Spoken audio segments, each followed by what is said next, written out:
Welcome to our channel. ఈ రోజు మనతో మాట్లాడడానికి పోలవరం నుంచి జనసేన మురళి గారు ఉన్నారు. నమస్తే అండి. నమస్తే అండి. సార్, ఈ మధ్య చూసుకుంటే పవన్ కళ్యాణ్ వ్యాఖ్యలు తీవ్రంగా దుమారం రేపుతున్న ఏపీలో కాపులకు వార్నింగ్ ఇచ్చారు. ఆయనకు మద్దతుగా ఈరోజు ఐపరాది గారు మాట్లాడుతూ కాపుల్లో పవన్ కళ్యాణ్ అంత ఎదిగిన నేత ఎవరు లేరు అని అన్నారు. ఆ వ్యాఖ్యలు ఎలా చూడాలంటారు? అది ఆయన అభిప్రాయం చెప్పాడు సార్, తప్పే ఉంది. ఇప్పుడు ఐపరాది గారు సీనియర్ మోస్ట్ పొలిటీషియన్. ఐపరాది గారు పొలిటికల్ బ్యాక్గ్రౌండ్ నుంచి వచ్చిన వ్యక్తి. ఆయన జబర్దస్త్ అనే ప్రోగ్రాం నుంచి ఫోకస్ అయ్యారు. పవన్ కళ్యాణ్ అభిమాని మాకులాగా. ఇప్పుడు ఆయన చెప్తున్నది ఏంటంటే కాపుల్లో పవన్ కళ్యాణ్ స్థాయి నాయకులు లేరు అని ఆయన చెప్తున్నాడు. నిజమే ఉండొచ్చు, ఇప్పుడు మేము కాదంటలేదు కదా. కాపుల్లో పవన్ కళ్యాణ్ స్థాయి నాయకుడు ఉన్నారా లేరా అనేది కాపులకు తెలుసు, ప్రజలందరికీ తెలుసు. కాపుల్లో చాలా మంది నాయకులు, చాలా పెద్ద ఫ్యామిలీస్ ఉన్నాయి సార్. కానీ పవన్ కళ్యాణ్ గారి నటుడు కాబట్టి, ఆయన ఫ్యాన్స్ కాబట్టి మేము రాజకీయాల్లోకి వచ్చాం. మా ముందు రాజకీయాలు చేసినందుకు కూడా కాపులేనండి ఈ స్టేట్ లో. అది ఆయనకు తెలుసో లేదో. పల్లవరాజు గారి ఫ్యామిలీ ఉంది, ముద్రగడ గారు ఉన్నాడు. అర్థమైందా సార్? ఇంకా చాలా మంది నాయకులు ఉన్నారు, రంగా గారు ఉన్నారు, చాలా మంది ఉన్నారు నాయకులు. చెప్పాలంటే ఒక లిస్ట్ సరిపోద్ది. ఆయన కాపుల్లో పవన్ కళ్యాణ్ గారు ఆ స్థాయి ఉన్నాడని చెప్తున్నాడు. అది ఆయన అభిప్రాయం, తప్పే ఉంది అందులో. కానీ నేనేమంటానంటే మొత్తం కాపుల యొక్క గ్రేట్నెస్ ని, కాపుల యొక్క ఆత్మాభిమానాన్ని, కాపుల యొక్క గొప్పతనాన్ని ఒకళ్ళకి ఆపాదించొద్దు. కాపుల్లో చాలా మంది చాలా రంగాల్లో పైకి వెళ్ళిన వాళ్ళు ఉన్నారండి. ఈరోజు కాపు సామాజిక వర్గం నుంచి అనేక మంది ఉన్నత స్థాయిలో ఉన్న వాళ్ళు ఉన్నారు. రాజకీయంగా పవన్ కళ్యాణ్ గారు ఎందుకు ఫేమస్ అయ్యారంటే ఆయన నటుడు. ఫస్ట్ ఆయన నటుడు. వ్యక్తి పూజ అనేది ఆంధ్రప్రదేశ్ లో ఉంది. మనం సౌత్ ఇండియాలో వ్యక్తి పూజ ఎక్కువ చేస్తాం. దానివల్ల ఏం జరుగుతుంది, ఆయన ఆరాధించాం మేము ఒక నటుడిగా. తర్వాత ఆయన రాజకీయాల్లోకి వచ్చాడు, ఆయన ఫాలో అయ్యాం. అది ఫెయిల్ అయిన తర్వాత కూడా మేము ఆయనతోనే ఉన్నాం. 2014లో ఆయన వచ్చారు, 19లో డిపాకిల్, టూ ప్లేసెస్ లో ఆయన ఓడిపోయినా సరే మేము ఆయన వెనకే ఉన్నామండి. ఈ రోజు ఏమన్నామంటే మేము ఆయన మాకు ఇష్టంగా లేదు. అంటే మా ఇష్టాలతో ఆయన నడవడు. కానీ ఆయన పార్టీ నడిపే విధానం తెలుగుదేశానికి ఫేవర్గా ఉంది సార్. అంత అవసరం మనకు లేదు. మేము తరతరాలుగా యాంటీ తెలుగుదేశం కాంగ్రెస్ పార్టీలో ఉండి మేము యాంటీ తెలుగుదేశం ఫ్యామిలీ నుంచి వచ్చామండి. మేము తరతరాల నుంచి కూడా తెలుగుదేశం పార్టీకి వ్యతిరేకంగా పనిచేసే కుటుంబాల నుంచి వచ్చాం సార్ మేము అని మేము చెప్తున్నాం. మా ఫీలింగ్ ఆయనకి చెప్తున్నాం సార్. అంతేగాని ఆయన విమర్శించేంత అవసరం, ఆయన్ని తిట్టే అవసరం మాకు లేదు. మేము అటువంటి పనులు చెయ్యం. ఆయన చెప్తూ ఆయన దేశం కోసం పాటు పడుతుంటే మీరు ఒక్క కాపు కులానికే ఎందుకు రుద్దుతున్నారు అని వ్యాఖ్యలు చేశారు. ఆయన దేశం కోసం పాటు పడటానికి చూస్తున్నాడు అన్న చెప్పారు ఆయన. ఎస్, మాకు ఏ ఇబ్బంది లేదు. కానీ మా కులానికి కూడా న్యాయం చేయాలి కదా. ఆయన మేజర్ ఇంపాక్ట్, ఆయన గెలుపులో మేజర్ పార్ట్ నాదన్న మనోహర్ గారు బైట్స్ మీరు తీయండి. కాపు కులం మేము ఓడిపోయి ఉంటే మమ్మల్ని ఓన్ చేసుకుంది, మేము మర్చిపోము కాపు కులాన్ని అని చెప్పి నాదన్న మనోహర్ గారు అన్నారు. పవన్ కళ్యాణ్ గారు పెద్దన్న పాత్ర పోషించండి అన్నాడు. ఒక్కసారి ఓటేయండి సీఎంఐ చూపిస్తానన్నారు. కులభావంతోనైనా ఓటేయండి, మీకు ఎలాగా జాతీయ భావాలు లేవు, కులభావంతోనైనా ఓటేయండి నాకు అన్నారు ఆయన. అవన్నీ విన్న తర్వాత ఎంతో మంది కాపుల్లో ఎడ్యుకేటెడ్స్, యువత, మాలాంటి ఉద్యోగస్తులు అందరం కూడా, మనవాడు ఒకడు వచ్చాడు, 2 చోట్ల ఓడిపోయాడు, 5 years పార్టీ రన్ చేశాడు, ఓడిపోయినా సరే మనం చెయ్యాలి అని మేమందరం కూడా రంగంలో దిగి మాతో పాటు మా జాతిని సంఘటితం చేసి 94% ఆఫ్ ది కాపు కమ్యూనిటీ మొన్న జనసేనకు చేసింది సార్. ఎందుకు చేసింది? ఆయన నియోజకవర్గానికి ఒక 100 మందిని సెలెక్ట్ చేసి ఇండస్ట్రియలిస్టులు చేసేస్తాను మనిషికి 10 లక్షలు ఇచ్చి అని చెప్పారు. కాపు కార్పొరేషన్ నిధులు చెప్పారు. ఆయన చేసిన ప్రామిస్ అడుగుతున్నాం మేమే కొత్తగా డిమాండ్స్ లేవు. కాపు ఈడబ్ల్యూఎస్ అన్నారు, 5వ షెడ్యూల్లో పెట్టి కాపు రిజర్వేషన్ ఇస్తానన్నారు.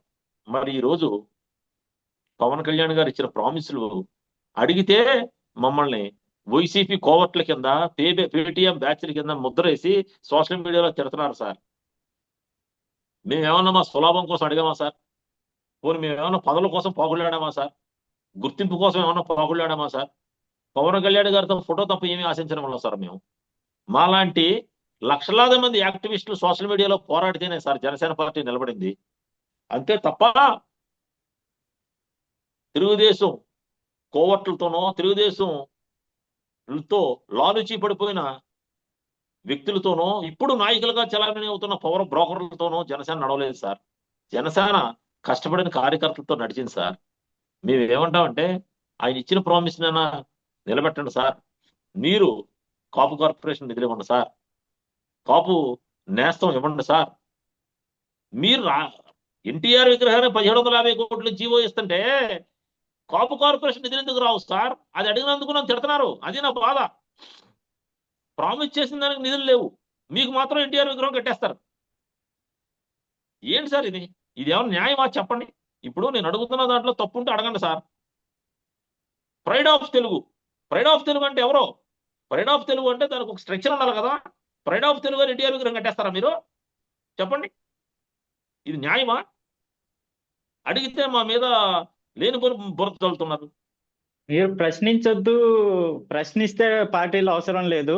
నా లైన్లో మీరు వచ్చే పని అయితేనే ట్రావెల్ అవ్వండి, లేదంటే వెళ్ళిపోండి, ఇష్టం ఉంటే ఉండండి, లేదంటే వెళ్ళిపోండి అని కూడా పవన్ కళ్యాణ్ గారు ఈ మధ్య చెప్పారు కదా.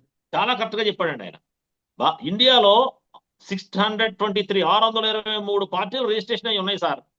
ఏ పార్టీ నాయకుడు కూడా మీరు నన్ను ప్రశ్నించొద్దు, నన్ను ఫాలో అవ్వండి చాలు అని అడగలేదు. ఎందుకో చెప్పనా?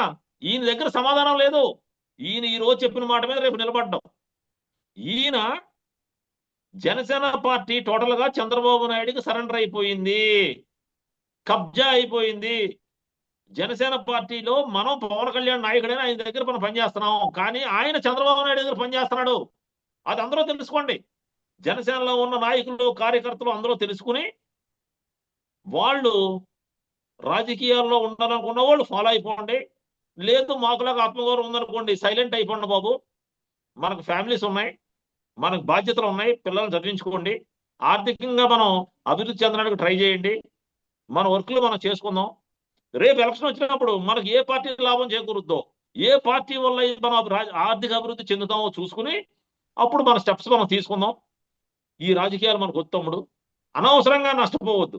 మొన్న పవన్ కళ్యాణ్ గారు ఇచ్చిన పిలుపుకి మేము స్పందించాం. దానివల్ల ఏమైంది? 10 years టైం, ఆర్థిక నష్టం. ఎన్ఆర్ఐలు స్పందించారు, ఏమైంది చెప్పండి?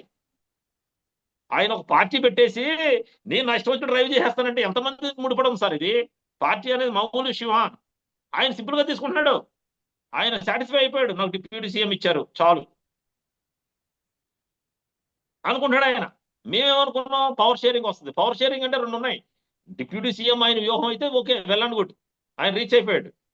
మేమేమనుకున్నామంటే ఏమన్నా power sharing 3 years TDP, 2 years మనోడు ఉంటారేమో, చంద్రబాబు నాయుడు గారు చేస్తారేమో అనుకున్నామండి. పవర్ షేరింగ్ అంటే ఇప్పుడు ఈ రోజు కర్ణాటకలో చూడండి, పవర్ షేరింగ్ సిద్ధరామయ్య గారు దిగిపోయి డీకే శివకుమార్ గారికి ఇస్తున్నాడు, అది పవర్ షేరింగ్.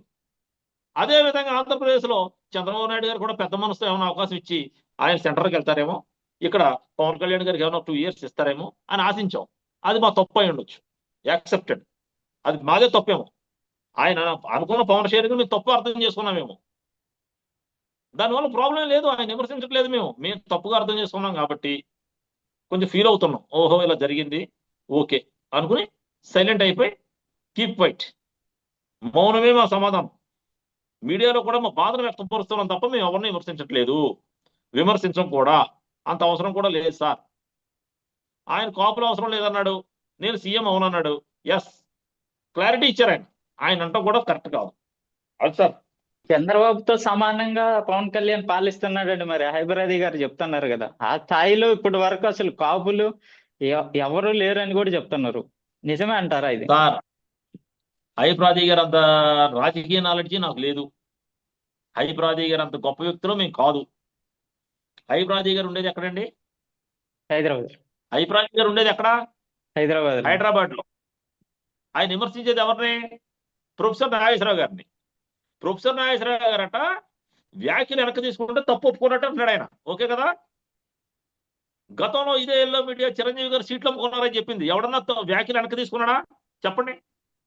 ఎవరైనా ఈ ఎల్లో మీడియా చిరంజీవి గారు సీట్లు అమ్ముకున్నాడు, చిరంజీవి గారు సీట్లు అమ్ముకున్నాడని ప్రచారం చేసిందే ఎల్లో మీడియా.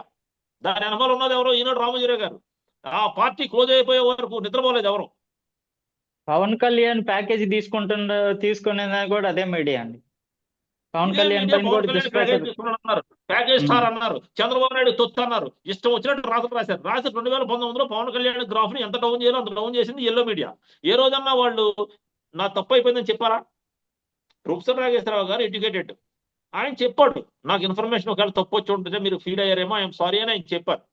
చెప్పిన తర్వాత కూడా ఆయనతో గొడవ ఎందుకండి, ఆయన విమర్శించడం ఎందుకండి? ఇప్పుడు చంద్రబాబు నాయుడు గారి ఇల్లు, పవన్ కళ్యాణ్ గారి ఇల్లు హైదరాబాద్ లో ఉన్నాయి, తెలంగాణలో. కానీ మాలాంటి వాళ్ళు అందరి ఇల్లు కూడా ఆంధ్రప్రదేశ్ లో ఉన్నాయి. మేము ఏం చేస్తాం? బతుకు తెరువు కోసం హైదరాబాద్ వెళ్తాం. మన జీవన భృతి కోసం చాలా మంది హైదరాబాద్ లో ఉంటారు. ఇప్పుడు వీళ్ళు పెట్టే గొడవ వల్ల తెలంగాణ వాదులు ఆగ్రహానికి గురైతే ఏదన్నా గొడవలు జరిగితే ఎవరు నష్టపోతాం? సామాన్య ప్రజలు నష్టపోతారు. హైబ్రాదీ గారు ఉన్నాడు, ఆయన జబర్దస్త్ ప్రోగ్రాం చేసుకుంటున్నాడు. ఆయన ఉండేది అక్కడ హైదరాబాద్ లో. ఆ మాత్రం సోయి ఉండాలి కదండి. హైదరాబాద్ లో ఉండి ప్రొఫెసర్ నాగేశ్వరరావు మీద ఆయనే మాట్లాడతాడు, తెలంగాణ వాదుల గురించి ఆయనే మాట్లాడతాడు. పద్ధతి అది చెప్పండి? వీళ్ళంతా ఏంటంటే మనం ఎక్కడున్నాం ఏంటి, అసలు మన గమ్యం ఏంటి, గమనం ఏంటి అని ఆలోచించి కూడా మాట్లాడతారు. పవన్ కళ్యాణ్ గారు మేము భక్తులమే, వాళ్ళే కాదు, హైప్రాదియే కాదండి. హైప్రాది గారు పిఠాపురం వచ్చి క్యాన్వాస్ చేసి వెళ్ళిపోయారు. తర్వాత ఎప్పుడైనా పిఠాపురం వచ్చారా? నేను అడుగుతున్నా. పిఠాపురం వచ్చి క్యాన్వాస్ చేసిన ప్రచారం చేసిన హైప్రాది గారు మళ్ళీ పిఠాపురం వచ్చారా? ఒకే ఒక్క క్వశ్చన్. మరి ఏంటండి ఇది?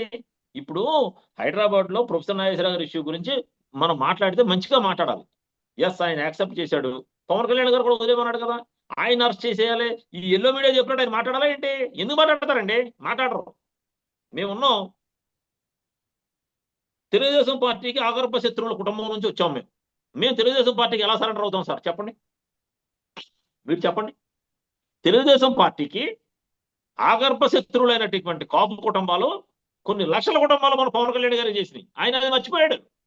మర్చిపోయి నా కాపులతో పని లేదు, కులభావం లేదు నాకు అంటున్నాడు. ఓకే, కులభావం లేదు కదా మీకు, మాకు కూడా కులభావం ఉండదు. ఇక్కడ మాలాంటి వాళ్ళందరికీ ఉండదు సార్. మీకు ఒక్కళ్ళ కులభావం లేదని చెప్తున్నారు నాయకుడిగా మీరు. కానీ మేము కార్యకర్తలుగా చెప్తున్నాం, మాలాంటి వాళ్ళందరికీ కూడా కులభావం లేదు. మేము కూడా మా ఆర్థిక అభివృద్ధి, మా ఆర్థిక స్వావలంబన, మాకు ఎవరైతే బెనిఫిట్స్ ఇస్తారో వాళ్ళ దగ్గరికి పోయే ఆలోచనలో మేము కూడా కార్యాచరణ రూపొందించుకుని మా బాధ మేము పడతాం. అప్పుడు తెలుస్తుంది. ఈ మధ్య ప్రకాశం జిల్లాలో కూడా మొత్తాన్ని సస్పెండ్ చేశారు. వాళ్ళు ఇన్ని రోజులు పార్టీ కోసం కష్టపడి వాళ్ళ పరిస్థితి ఏందంటారు ఇప్పుడు? అసలు ఆయన సస్పెండ్ చేయకుండా ఆంధ్రప్రదేశ్ లో ఉన్న జిల్లా టీంలన్నింటినీ సస్పెండ్ చేసి కొత్త టీంలు పెట్టుకోవాలి. ఇంకోటి ఉండదు కదా, తప్పే ఉంది. నాయకుడు ఆయన జిల్లా టీంలన్నీ మార్చేమనండి, కొత్త రక్తాన్ని ఎక్కించేమన్నాడు పార్టీకి, చూద్దాం. ఏమీ లేదు సార్. జనసేన పార్టీ స్థానిక సంస్థల ఎన్నికలు వస్తున్నాయి కాబట్టి ఆయన బలం రాజమండ్రి, కాకినాడ, వైజాగ్లో ఉంది కాబట్టి ఇప్పుడు ఆయన ఈ ప్రచారాలు చేస్తూ ఉంటాడు. రాజమండ్రి, వైజాగ్, విశాఖపట్నం ఈ 3 టూర్లు వేస్తూ ఉంటాడు. బాలినేని శ్రీనివాసరెడ్డి గారు అనే కొత్త ఫేస్ తీసుకొచ్చి రాయలసీమకి ఇన్ఛార్జ్ చేసేసాడు. రాయలసీమ మొత్తం తిరగాలంట ఆయన. తిరగమనండి. ఆయన కులభావం లేదు అంటున్నాడు కదా, ఆయన నాకు కులభావం లేదు అంటున్నాడు. ఆయన తెలుసుకోవాల్సింది ఏంటంటే చంద్రబాబు నాయుడు గారు ఎప్పుడైనా కులభావం గురించి మాట్లాడా? జగన్మోహన్ రెడ్డి గారు కులభావం గురించి మాట్లాడా? సైకిల్ మంత్రిగా ఈనాడు రామోజీరావు గారు తీసుకొచ్చి టైకూర్ని చేశారు తెలుగుదేశం పార్టీ వాళ్ళు. అర్థమైందండి? ఎంతో మంది కట్టుబాట్లతో రోడ్ల మీద తిరిగే వాళ్ళు కాంట్రాక్టులు చేశారు కాంగ్రెస్ పార్టీ వాళ్ళు. ఎన్నో ఈ రియల్ ఎస్టేట్లు, పారిశ్రామిక పార్కులు వాళ్ళ బినామీలకు ఇచ్చుకుని ఈ రోజు రాజకీయంలో వాళ్ళు ఒక స్టాండ్ అయిపోయారు ఆ 2 వర్గాలు. అంతేగాని ఏ రోజున నా కులం నాకు వద్దు అనలేదు. జగన్మోహన్ రెడ్డి విమర్శించే రెట్లు కొన్ని 100 మంది ఉన్నారు, ఆయన ఎప్పుడైనా తిట్టడా? చంద్రబాబుని విమర్శించే చౌదరీస్ కొన్ని 100 మంది ఉన్నారు, ఆయన ఎప్పుడైనా తిట్టడా? మరి పవన్ కళ్యాణ్ గారు ఏంటి నేను కులం అక్కలేదు అంటున్నాడు అంటే ఆయన క్వశ్చన్ చేయకూడదా? అంటే దైవంతో సంబూతులే ఏంటి? నాకు అదే అర్థం అవ్వట్లేదు. ఆయన ఏమనుకుంటున్నాడు? ఆయన అభిమానించాం మేము, అభిరాచిత మాత్రాన ఆయన్ని తప్పు చేస్తున్నప్పుడు తప్పండి, ఇది మాకు తప్పుగా కనిపిస్తుందని చెప్తే తప్పు. ప్రజాస్వామ్యం కదా అది, ఇది డెమోక్రసీలో డెమోక్రటిక్ ఉన్నారు కదా లీడరు. అబ్రహం లింకన్ గారు ఏం చెప్పాడు? నేను ఎదుటి వాళ్ళ హక్కులు హరించను, చివరికి అది నా మీద విమర్శ అయినా సరే నేను ఏం చేయను, హరించను. అదే ప్రజాస్వామ్యం అని చెప్పాడు ఆయన. మరి ఆయన బుక్స్ చదువుతారు అంటున్నాడు. మరి చిన్న లాజిక్ అబ్రహం లింకన్ గురించి చదవమనండి. పవన్ కళ్యాణ్ గారు బుక్స్ చదువుతాను, నేను వేలాది బుక్స్ చదువుతాను అంటున్నాడు కదా, తప్పులేదు. ఆయన ఒక్కసారి ప్రజాస్వామ్యం గురించి ఒకసారి ఆయన క్లారిటీగా చదవమన్నాడు సార్ ఆయన్ని. ప్రజాస్వామ్యంలో విమర్శ సద్విమర్శ అనేది సహజం. మేమేమన్నావు పవర్ షేరింగ్ తీసుకోవయ్యా అని మా ఆశను ఆయన చెప్తున్నాం. నువ్వు ఎలా ఉంటావు? చంద్రబాబు నాయుడు గారు 2014లో సీఎం చేసేసావు, 2024లో సీఎం చేసేసావు, ఇంకో 15 ఏళ్ళు చేసేస్తావు నువ్వు. మేము కూడా నీ అనుమతి జెండాలట్టు తిరిగేయాలి. ఏంటి సార్ ఇది? ఇది ఏమన్నా న్యాయమా?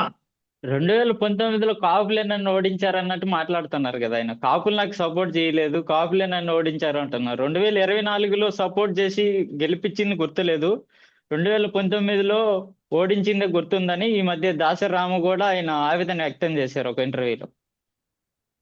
2019లో పవన్ కళ్యాణ్ గారిని కాపులు నమ్మలేదు. ఎందుకంటే పవన్ కళ్యాణ్ గారు 2019లో వచ్చినప్పుడు వాళ్ళ అన్నయ్య గారు ఫెయిల్యూర్ ఆయన వెంటాడింది. ఆయన ఏం జరిగిందంటే 2024కి వచ్చేసరికి జగన్మోహన్ రెడ్డి గారి విమర్శలు, జగన్మోహన్ రెడ్డి గారు కాపులకు వ్యతిరేకంగా తీసుకున్న నిర్ణయాలు, ఆయన ఒక స్టాండ్ తీసుకున్నాడు, యాంటీ కాపు స్టాండ్ తీసుకున్నాడు. దానివల్ల ఏమైందంటే కాపు కమ్యూనిటీ యూనిటీ అయింది. యూనిటీ అయ్యి 2014లో మా పవర్ ఏంటో మేము చూపించాం. చూపిస్తే పవన్ కళ్యాణ్ గారు సక్సెస్ అయ్యాడు. 100 స్ట్రైక్ రేట్తో సక్సెస్ అయ్యారు. అయిన తర్వాత మేము ఏమంటలేదు, కాపు కార్పొరేషన్ నిధులేసి సార్ అన్నాం, కాపు నేస్తం ఇప్పించండి సార్ అన్నాం. ఇది మానేసేసి మా నారాయణ గారు ఎన్టీఆర్ గారు విగ్రహం కట్టేస్తాడంట, తెలుగు ప్రైడ్ అట, 1750 కోట్లు బడ్జెట్ అట. మహానుభావ కార్పొరేషన్ నిధులు అడగాలి అంటే కుదరదు, నువ్వు యాంటీ కాపు, నువ్వు జనసేనకి యాంటీ, నువ్వు కోవర్ట్ అంటున్నారు మమ్మల్ని. బాబు కాపు నేస్తామయ్యా అంటే చిచ్చి నువ్వు పేటీఎం కుక్క అంటున్నారు. బాబు కాపును విదేశీ విజయం అంటే నువ్వు జగన్ గారు పాలేరు అంటున్నారు. ఎలాగంటే ఏడ్చేది? మేము అడుగుతున్నది కాపు కార్పొరేషన్ నిధులు అడిగితే తిడుతున్నారు, కాపు నేస్తం గురించి మాట్లాడితే తిడుతున్నారు, కాపు విదేశీ విద్య గురించి మాట్లాడితే తిడుతున్నారు. చంద్రబాబు నాయుడు గారు కూడా తిడుతున్నారు కదా, మీరు సీఎం అవ్వండి అని అడిగినా కూడా తిడుతున్నారు కదా మిమ్మల్ని. అది మా దురదృష్టం సార్. మీరు సీఎం అవ్వండి సార్ అంటే ఆయన ఏమనాలి, కాపుల ఆకాంక్ష సీఎం, ఇప్పుడు అవడానికి కొన్ని ఇబ్బందులు ఉన్నాయనో, లేదంటే నాకు ఇబ్బంది ఉందనో, లేదంటే నా కూటమిలో సపోర్ట్ లేదనో, లేదా బీజేపీతో మాట్లాడతానో చెప్పాలి. ఆయన చెప్పడం. ఎందుకంటే ఆయన చంద్రబాబు నాయుడుకి ఏం కమిట్మెంట్ ఇచ్చాడో మాకు తెలియదు కదా. ఇప్పుడు జనసేన పార్టీ పవన్ కళ్యాణ్ గారు అనుకుని మేము మాలాంటి వాళ్ళందరం దిగాం. కానీ ఆ పార్టీ ఇప్పుడు ఏమైంది? చంద్రబాబు చెప్పినట్టు నడుస్తుంది. అది చంద్రబాబు నాయుడు గారు బీ టీం అయింది సార్. అదే కదా బాధ. చంద్రబాబు నాయుడు గారు జనసేన పార్టీని కబ్జా చేశాడా అనే అనుమానం అందరిలో వస్తుంది ఇప్పుడు. ఎందుకంటే ఈయన కాపులు అక్కలేదు అంటున్నాడు, నేను సీఎం అవును అంటున్నాడు. అంటే అర్థం ఏంటి? నేను సీఎం అవును, నాకు ఎక్స్పీరియన్స్ లేదు, నేను సీఎం అవును. ఇంకోటి పార్టీ నడపలేడంట ఆయన. 2014లో పార్టీ పెట్టిన వ్యక్తి పార్టీ ఎందుకు నడపలేడు? పార్టీ నడపడానికి నువ్వు కావాల్సిన మెథడ్స్ అయ్యాయా నీకు? నువ్వు తీసుకున్న స్టెప్స్ ఏంటి? ఏమీ లేవు. నేను ఇంకా పగ్గాలు కూడా సరిగ్గా పట్టుకోలేదు అన్నాడు. అదే వ్యాఖ్యలు చేస్తూ నేను ఇంకా పార్టీ పగ్గాలు కూడా సరిగ్గా పట్టుకోలేదు అని అన్నారు. సార్ వదిలేయండి సార్. ఇది ఎలా ఉందంటే ఇంటర్మీడియట్ కుర్రోడిని తండ్రి ఐఐటి కొట్టాలి బాబు అని హాస్టల్లో పెడతాడు. ఆడికి ఇంట్రెస్ట్ లేదు, ఎలా కొడతాడు చెప్పండి? చెప్పండి. మా పరిస్థితి కూడా అలాగే ఉంది. ఇంటర్ చదివే కుర్రోడి దగ్గర ఐటీఐ మన ఐఐటికి సీట్ ఆశిస్తే ఆ కుర్రోడు స్కిల్ ఉంటే కొడతాడు. ఆ కుర్రోడి దగ్గర టాలెంట్ లేదు, ఎలా కొడతాడు? పవన్ కళ్యాణ్ దగ్గర కూడా అంతే. దాని గురించి ఒక డిస్కషన్ అనవసరం. ఇప్పుడు ఆయన విమర్శించవద్దు ప్లీజ్. ఆయన ఏమి విమర్శించకూడదు మనం. ఆయనకి ఇంట్రెస్ట్ లేదని చెప్పేశాడు. ఆయన ఇంట్రెస్ట్ ఏంటి? చంద్రబాబు నాయుడు గారి కుటుంబం సీట్లో కూర్చోవడం ఆయనకి ఇంట్రెస్ట్. కాపులు అక్కలేదని చెప్పాడు. ఆయనకి ఎవరు కావాలి? చంద్రబాబు నాయుడు భజన చేసే కాపులు కావాలి. కాపులు కావాలి ఆయనకి. చంద్రబాబు నాయుడు గారికి భజన చేసే కాపులు కావాలి. మాకులాగా పవన్ కళ్యాణ్ భజన చేసే కాపులు ఆయనకి అక్కలేదు. చిచ్చి ఆయన మాట్లాడేక. పవన్ కళ్యాణ్ గారు సీఎం అవ్వాలనుకుని కానీ, పవన్ కళ్యాణ్ గారు ఈ రాష్ట్రాన్ని ఎలానని కానీ, పవన్ కళ్యాణ్ గారి పార్టీ బలపడాలని కానీ కోరుకుంటే ఆయన దృష్టిలో వాళ్ళు వెర్రి వెంగళప్పలో, వాళ్ళ అవసరం లేదు ఆయనకి. చంద్రబాబు నాయుడు గారు కూర్చోవాలంటే అవసరం ఆయనకి. లోకేష్ గారు చాలా గొప్పడని చెప్తే ఆయన సంతోషపడతాడు. అదే ఆయన పరిస్థితి. ఏం చేస్తాం దానికి మనం? ఇప్పుడు రెడ్లు జగన్ ప్రశ్నించలేదు, కమ్మవారు చంద్రబాబును ప్రశ్నించలేదు అంటే వాళ్ళు ఏమని ప్రశ్నిస్తారు? సీఎం గా ఉండేది వాళ్ళే కదా, గెలిస్తే సీఎం అయ్యేది వాళ్ళే. వీళ్ళు ఏం ప్రశ్నిస్తారు? నేను డిప్యూటీ సీఎం కాదు, మీరు సీఎం అవ్వండి అని ప్రశ్నించాలా లేకపోతే ఎలా? రెడ్లు జగన్ ఎంతమంది తిట్టలేదండి? డిఎల్ రవీంద్రారెడ్డి గారి కాడి నుంచి మొదలెట్టి ఎంతమంది రెడ్డిలు తిట్టలేదు చెప్పండి జగన్ని? మాధవిరెడ్డి అనేవాడు రోజు తిడతాడు జగన్ని. తిడతా చెప్పండి. ఆదినారాయణ రెడ్డి గారు రోజు తిడతాడు. డిఎల్ రవీంద్రారెడ్డి గారు తిడతాడు. తిట్టలేదా చెప్పండి. రెడ్లు అందరూ కూడా ఇప్పుడు రెడ్లందరూ కూడా జగన్ తిడుతున్నారు చాలా మంది. కొడాల నాని నుంచి మొదలెట్టి మొత్తం అందరూ కూడా చంద్రబాబు నాయుడు గారు తిడుతున్నారు. కానీ పవన్ కళ్యాణ్ గారు ఏమంటాడంటే నన్ను విమర్శించొద్దు అంటున్నాడు ఆయన. ఎందుకంటే మేము విమర్శించలేదు ఆయన్ని. నువ్వు ఎందుకు సీఎం పవర్ షేరింగ్ అడగవు అని అడిగినందుకు ఆయన బాధపడుతున్నాడు. అది మా బాధ. మేమేమి ఆయన్ని కాపు కార్పొరేషన్ నిధులు ఇవ్వలేదు, కాపు నేస్తం ఇవ్వలేదు అని మేము ఫస్ట్ అడగలేదండి. ఎన్టీఆర్ విగ్రహం పెడతారని చెప్పిన తర్వాత మా ప్రామిస్ మానేసారి ఎలా పెడతారని క్వశ్చన్ రైజ్ అయ్యింది స్టేట్ మొత్తం మీద. బసవతారక ట్రస్ట్ తో పెట్టుకోండి, TDP party office party fund నుంచి కట్టుకోండి, మీరు సొంత డబ్బులతో కట్టుకోండి, లేదా సందాలు అడగండి మేము కూడా ఇస్తాం, అంతేగాని గవర్నమెంట్ సొమ్ముతో కడతాం తప్పు, దీనికి మేము వ్యతిరేకం అని చెప్పి గళమెత్తాం మేము. దానికి అన్ని వైపులా స్టేట్ మొత్తం మీద అన్ని వర్గాల నుంచి కూడా అన్ని పార్టీల నుంచి కూడా విమర్శలు వచ్చినాయి సోషల్ మీడియా వేదికగా. అప్పుడు ఆ విషయం వెనక తగ్గింది ప్రభుత్వం. ఈయనేమంటాడంటే నన్ను విమర్శించొద్దు, నన్ను విమర్శించేవాళ్ళు నా వాళ్ళు కాదు. ఓకే నీ వాళ్ళు కాదు, నిన్ను ఎవరో విమర్శించారు. 2019 ముందు ఎవరైనా విమర్శించారు? నేను ఎవరు విమర్శించలేదు కదా. రిజల్ట్ అలా వచ్చింది. మరి 2019 ముందు పవన్ కళ్యాణ్ ఎవరైనా విమర్శించారా? లేదు కదా. అమరావతి వచ్చి ఆయన కదా చెప్పింది అమరావతి అంతా కూడా భూములన్నీ వేస్ట్ అయిపోతున్నాయి అని. మరి ఈ రోజు ఏంటి కన్స్ట్రక్షన్ జరిగిపోతుంది. మరి ఆయన మద్దతిస్తున్నాడు కదా, దాన్ని మేము ఏమన్నా యాంటీగా మాట్లాడామా? కట్టండి, తప్పేముంది. అమరావతి కట్టండి, కాస్త అనుకూలమైన ప్లేస్ లో కట్టండి. ఆయన ఏదో మావిగానని కొత్త స్లోగన్ తీసుకొచ్చాడు, అది కూడా అమరావతి పక్కనే ఉంటదట. డెవలప్ చేయండి, ఏదోటి చేయండి సార్, ఆపొద్దు, ఏదోటి చేయండి, చేసి ఒక క్లారిటీ తీసుకురండి, ఒక స్టేజ్ తీసుకురండి స్టేట్ అని చెప్తున్నాం. ఈ రాజ్యసభ సీట్లు 4 ఖాళీ అవుతున్నాయి. దాంట్లో 2 టీడీపీకి, 1 బీజేపీకి, 1 జనసేన అంటున్నారు. జనసేనలో ఎవరికి ఇస్తున్నారో మీకు ఏమైనా ఐడియా ఉందండి? జనసేనలో హైపరాజీకి అయితే ఎవరు సార్? చాలా. జనసేనలో హైపరాజీకి అయితే ఎవరు? చాలా. బండ్ల గణేష్కి ఎవరు? చాలా. ఎవరికి ఇస్తారంటారేంటి సార్? చంద్రబాబు నాయుడు గారు చెప్పినోడికి ఇస్తారు. రాజ్యసభ సీటు పార్టీలో పనిచేసిన వాళ్ళకి ఎవరికైనా పవన్ కళ్యాణ్ ఇస్తారనే ఆశ అయితే ఇప్పుడు చూసిన ఈ సినారియోను బట్టి ఆయన పార్టీలో పనిచేసిన వాళ్ళు ఎవరికి కూడా రాజ్యసభ సీటు ఇవ్వరు. తెలుగుదేశానికి సంబంధించిన వ్యక్తులకి, తెలుగుదేశంలో పనిచేసే పవర్ బ్రోకర్లకి, చంద్రబాబు నాయుడు గారి క్యాండిడేట్లకి ఇస్తారు. లేదా జనసేనలో ఉన్న తెలుగుదేశం కోవర్ట్లు ఎవరైనా ఉంటే వాళ్ళకి ఇస్తారు. అంతే తప్ప ఆయన ఫక్త్ జనసేనకు కానీ జై పవన్ కళ్యాణ్ అన్న వాళ్ళకి కానీ ఆయన ఇవ్వలేరు. ఎందుకంటే అది మా బాస్ మన పవన్ కళ్యాణ్ గారు అయితే ఆయన boss Chandrababu Naidu. So big boss ఒప్పుకోవాలి కదండి, పెద్ద ఆయన ఒప్పుకోవాలి కదా. పెద్ద ఆయన డిసైడ్ చేస్తాడు సార్, పవన్ కళ్యాణ్ గారు ఎవరు పదవి ఇవ్వాలో పెద్ద ఆయన డిసైడ్ చేస్తాడు. అది మా పరిస్థితి. అర్థమైపోతుంది కదా. వాళ్ళ అన్నయ్యకి మినిస్టర్ ఇస్తారని చెప్పి లెటర్ హెడ్ మీద రాశారు నాగేంద్ర బాబుకి. ఏది మినిస్టరు? వాళ్ళ అన్నయ్యకి ఎమ్మెల్సీ ఇప్పించారు, మినిస్టర్ ఇస్తాను మినిస్టర్ అయిపోతారు నాగేంద్ర బాబు లెటర్ హెడ్ మీద రాసింది కదా, టీడీపీ పార్టీ ఇచ్చారు కదా. ఏది మినిస్టర్ ఇప్పటివరకు ఎందుకు ఇవ్వలేదు? మరి ఏది మినిస్టర్ చెప్పమనండి. జబర్దస్త్ షో కూడా వెళ్తున్నట్టున్నారు సార్. ఆయన జీవన వృత్తి కోసం ఆయన వృత్తి ఆయన చేసుకుంటున్నాడు. దాని గురించి మనం ఏం మాట్లాడతాం? ఇప్పుడు ఎవరైనా సరే అంతే కదా. అంటే గతంలో ఎవరైనా యాక్ట్ చేస్తే మాట్లాడారనుకోండి తప్పది. ఇప్పుడు వాళ్ళు యాక్టర్స్ యాక్టింగ్ ఫీల్డ్ లో పనిచేస్తారు. ఇప్పుడు మనం ఉద్యోగస్తులం, మనం జాబ్ చేస్తాం. లేదు రియలేటర్స్ ఉన్నారు, రియల్ ఎస్టేట్ వ్యాపారం చేసుకుంటారు. వాళ్ళ జీవన వృత్తి కోసం వాళ్ళ వృత్తి వాళ్ళు చేసుకుంటారు. కానీ దాన్ని వృత్తి అనట్లే నేను, అంటే ఇంక మినిస్ట్రీ లేనట్టేనా అంటే మళ్ళీ షోకి వెళ్తున్నారు కదా అని అట్లా అంటాను. మీరు చెప్పింది బాగుంది. ఓహో ఆయన జబర్దస్త్ లో జాయిన్ అయ్యారు కదా అంటే క్యాబినెట్ లో ప్లేస్ లేదనే కదా అర్థం. భలేవారు సార్. జబర్దస్త్ లో ఆయన బిజీ అయ్యాడంటే ఇక్కడ ఆయన పని లేదనే కదా అర్థం. అమరావతిలో ఆయనకు డ్యూటీ లేదు, అమరావతి క్యాబినెట్ లో ఆయన, ఆంధ్రప్రదేశ్ క్యాబినెట్ లో ఆయనకి బెర్త్ కన్ఫర్మ్ కాలేదు, అందుకే ఆయన జబర్దస్త్ లో కన్ఫర్మ్ అయ్యారు. తప్పే ఉంది. ఇప్పుడు మొత్తానికి ఎవరికి ఇస్తారు రాజ్యసభ సీటు?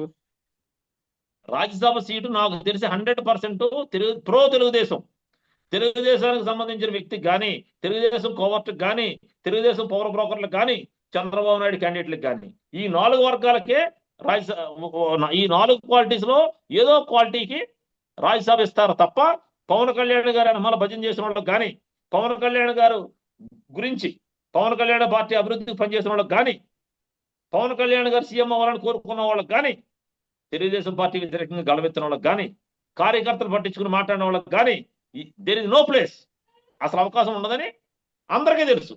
నేను ఇప్పుడు చెప్తున్నా, జన సైనికులు కూడా చెప్తున్నా, ఎవరికైనా సరే పవన్ కళ్యాణ్ గారు రాజ్యసభ ఎవరికి ఇస్తారని మీరు చర్చ పెట్టండి. అది 100% తెలుగుదేశం సంబంధించిన వ్యక్తులకే రాజ్యసభ వస్తుంది, జనసేన రాజ్యసభ. లేదంటే కూటమి పేరుతోనైనా వస్తుంది తప్ప జనసేన ఇండివిజువల్ గా ఇవ్వాలంటే తెలుగుదేశం కుదరదు. జనసేన పార్టీ రాజ్యసభ సీట్ ని తెలుగుదేశం చెప్పిన వాళ్ళకి ఇవ్వాలి. అది ఈ రోజు రాష్ట్రంలో పరిస్థితి. మీరేంటి సార్ ఎట్లా అంటున్నారు? పవన్ కళ్యాణ్ ఏమో నాతో నడిచి ఉంటే ఈ పాటికి జేడీకి కానీ వీళ్ళకి రాజ్యసభ వచ్చి ఉండేదేమో ఈ రోజు అని వ్యాఖ్యలు చేశారు. మీరేమో ఇలా చెప్తున్నారు తెలుగుదేశం పార్టీకి ఇస్తారని. నాతో ఉండే వాళ్ళకి నేను నాతో ఇన్ని రోజులు ఉన్న వాళ్ళకి నేను ఇన్ని పదవులు ఇచ్చానని. ఎవరికి ఇచ్చాడు పదవులైనా? టెంపుల్ డైరెక్టర్లను ఇది పార్క్ డైరెక్టర్లు ఇస్తున్నాడు అయ్యాన పదవులు. ఏమండి జేడీ లక్ష్మీనారాయణ గారు ఎందుకు వెళ్ళిపోయాడండి చెప్పండి? చంద్రశేఖర్ గారు ఎందుకు వెళ్ళిపోయాడు? ఈయన ఉంటెత్తు పోవడం వల్ల వెళ్ళిపోయారండి. ఈయన స్టెబిలిటీ లేని నిర్ణయాలు తీసుకోవడం వల్ల ఈ రోజు చెప్పిన మాట రేపు చెప్పడైనా, ఈ రోజు చెప్పిన ఏ మాట రేపు చెప్పడం, ఎలక్షన్ ముందు మాట్లాడిన ఏ మాట ఈ రోజు మాట్లాడట్లేదు. సుగాలి ప్రీతి కేసు విషయంలో పవన్ కళ్యాణ్ గారు ఊగిపోయి మాట్లాడితే మేమంతా ఏదో అయిపోతే సెటిల్ చేస్తాడు ఇష్యూ అనుకున్నాం. తర్వాత ఏమన్నాడు? ఆధారాలు లేవంటున్నాడు. కాంపన్సేషన్ ఇచ్చింది జగన్మోహన్ రెడ్డి, పొలం ఇచ్చింది జగన్మోహన్ రెడ్డి, ఆయనకి ఉద్యోగం ఇచ్చింది జగన్మోహన్ రెడ్డి. ఏమండి పవన్ కళ్యాణ్ గారు ఇప్పుడు డిప్యూటీ సీఎం కదా, మరి ఆవిడతో మాట్లాడొచ్చు కదా, అపాయింట్మెంట్ ఇచ్చి ఆవిడతో మాట్లాడి చేయగలిగింది ఏమన్నా చేయొచ్చు కదా. మేమేదో చేసేమంటలేదు. ఆవిడేమంటుంది? నా కూతురు చంపిన నిందితులు ప్రధానమంత్రిని కలిశారు, పవన్ కళ్యాణ్ గారు కర్నూలు రావడానికి ప్రోగ్రాం పెట్టుకున్న తర్వాత టీడీపీలో ఈ చంద్రబాబు నాయుడు గారిని కలిసాక ప్రోగ్రాం క్యాన్సిల్ చేసుకున్నారు. పవన్ కళ్యాణ్ గారు ప్రోగ్రాం క్యాన్సిల్ చేయగలిగే దమ్ము ఇక్కడ నిందితులకు ఉంది, నా కూతురికి న్యాయం జరగదు బాబోయ్ అంటుంది ఆవిడ. మేమేమంటాం? ఆయన అటువంటి కాదండి, ఆయన ఏదో సెటిల్ చేస్తాడు అని మేము ఎదురు చూసాం. వైజాగ్లో మీటింగ్ కట్టి నా వల్ల ఏం కాదు, నేనేం చేయలేను, ఆధారాలు లేవు అంటున్నాడు ఆయన. సిబిఐకి ఆధారాలు లేవు. ఓకే, మీకు మనసుంది కదా సార్ కళ్యాణ్ గారు, ఏదైనా చేయండి. సిబిఐకి ఆధారాలు లేవు, వాళ్ళు వృద్ధి చేయమని మేము చెప్పట్లేదు కదా. అప్పుడు ఆ అమ్మాయిని పిలిచి మాట్లాడి ఏదోటి మీరు చేయగలిగింది చేస్తే ఈ గొడవ ఉండదు కదా, ఈ బురదలతో ఆగిపోద్ది కదా. అలాగని చెప్తే మమ్మల్ని కోవర్ట్ అంటున్నారు. ఎలాగా ఏడ్చేది? మేము గడగెత్తకూడదా సార్? ఫ్రీడమ్ ఆఫ్ స్పీచ్ లేదా సార్ మాకు? ఆయన ఏమంటాడంటే నా పార్టీలో there is no democratic way, అంత డిక్టేటర్షిప్. నేను చెప్పింది మీరు వినాలి, నేను చేసేస్తాను. ఏం చేస్తాడు? చంద్రబాబు ఎక్కిచ్చేస్తాను, తర్వాత లోకేష్ చేసేస్తాను, ఆ తర్వాత లోకేష్ కొడుకుని చేసేస్తాను, ఆ తర్వాత మీరు ఇంటికి వెళ్ళిపోండి. ఇది ఆయన చెప్పేది. ఆయన చాలా విషయాలు చాలా దారుణంగా ఆలోచిస్తున్నాడు, తప్పులేదు, ఆయన తప్పని మనం అనం. కానీ ఎండ్ ఆఫ్ ది డే ఆయన తెలుసుకునేసరికి పరిస్థితులు ఆయన చేతిలో ఉండవు. జనసేన పార్టీ పరిస్థితి ఆయన చెయ్యి దాటిపోయే పరిస్థితి వస్తుంది. మీరు చూడండి, డెమోక్రాటిక్ వేలో ఆయన యాక్సెప్ట్ చేయట్లేదు పరిస్థితులను. ఆయన దైవాంశ సంబూతున్న సినిమా వాళ్ళు కదండి, వాళ్ళ అంతా డ్రీమ్ లో, సినిమా ఫీల్డ్ నుంచి వచ్చిన వ్యక్తులు మనస్తత్వం డ్రీమ్ లో ఉంటది. అర్థమైందా? దానికి ఎగ్జాంపుల్ చాలా మంది ఉన్నారు నాయకులు, వాళ్ళు ఒక ట్రాన్స్ లో ఉంటారు. ఫ్యాన్స్ దండాలెట్టి హారతలు ఇచ్చి కొబ్బరికాయలు కొడతాం కదా మేము, దానివల్ల ఏంటంటే వాళ్ళు ఒక ట్రాన్స్కి వెళ్ళిపోతారు, మేము దైవ సంబూతులం అని. ఈయన కూడా ఆ ట్రాన్స్ లోనే ఉన్నాడు. అర్థమైందండి? ఎన్టీఆర్ గారు కూడా అలాగే ఉండేవాడు, నా పాదాల దండగట్టుండే క్యూలో నుంచి అనేవాడు. ఏమైంది? 89లో ఒకసారి కొడితే అవుట్. అర్థమైందండి? 94లో గెలిచాడు, తర్వాత చంద్రబాబు నాయుడు గారు చేశాడు, పార్టీ ఆక్యుపై చేసుకున్నాడు. ఇలాగే ఉంటది వాళ్ళతో వ్యవహారం. వద్దండి, వద్దు. ఇక ఆయన గురించి మనం విమర్శించక్కర్లేదు, ఒకటే చెప్తున్నాం, వద్దండి. సుగాలి ప్రీతి విషయంలో పవన్ కళ్యాణ్ గారు చేయవలసిన న్యాయం ఏమైనా ఉంటే చేయాలి. అది కూడా నిందితులను ఏదో చేసేమని కాదు మేము చెప్పేది. ఈయన డిప్యూటీ సీఎం కాబట్టి, పవర్ఫుల్ పొజిషన్ ఉన్నాడు కాబట్టి ఆవిడ పిలిపించి మాట్లాడి ఏదో చేస్తే ఈ బురదలటం ఆగిపోద్దని మా ఉద్దేశం సార్.